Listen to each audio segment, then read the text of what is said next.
આપણા દેશના વડાપ્રધાન નરેન્દ્રભાઈ મોદી સાહેબના માર્ગદર્શનથી અને રાજ્યના મુખ્યમંત્રી શ્રી ભૂપેન્દ્રભાઈ પટેલ સાહેબ અને ટ્રાન્સપોર્ટ મિનિસ્ટર શ્રી હર્ષભાઈ સંઘવી સાહેબના પ્રેરણાથી આપણે આપણી જીએસઆરટીસીની બસ અને બસ સ્ટેશનોને વિશ્વ પર્યાવરણ દિવસ નિમિત્તે પ્લાસ્ટિક મુક્ત કરી આપણે સૌ સાથે મળી પ્લાસ્ટિક મુક્ત અમરેલી, પ્લાસ્ટિક મુક્ત ગુજરાત અભિયાનમાં પર્યાવરણ મિત્ર બની આપનું યોગદાન આપવાનું છે।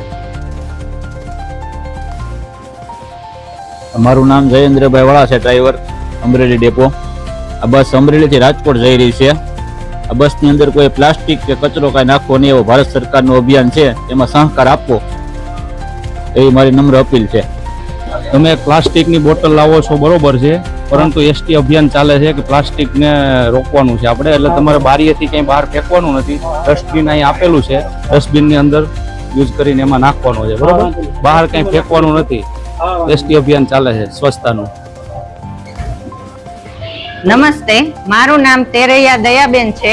હું અમરેલી ડિવિઝનમાં અહીંયા કંડક્ટર તરીકેની ફરજ નિભાવું છું અને અત્યારે જે ગુજરાત સરકાર દ્વારા જે પ્લાસ્ટિક અભિયાન ચાલી રહ્યું છે એમાં અમે બધા પેસેન્જરને એક જ સૂચના આપીએ છીએ કે પ્લાસ્ટિક તમે જેમ બને એમ ઉપયોગ ઓછો કરો અને ગમે ત્યાં કચરો ન નાખવો અને ડસ્ટબિનનો જ ઉપયોગ કરો અને અમે બધા જ કર્મચારી પણ એમાં સહભાગી એટલા જ બનીશું અને જાગૃતિ લાવીશું।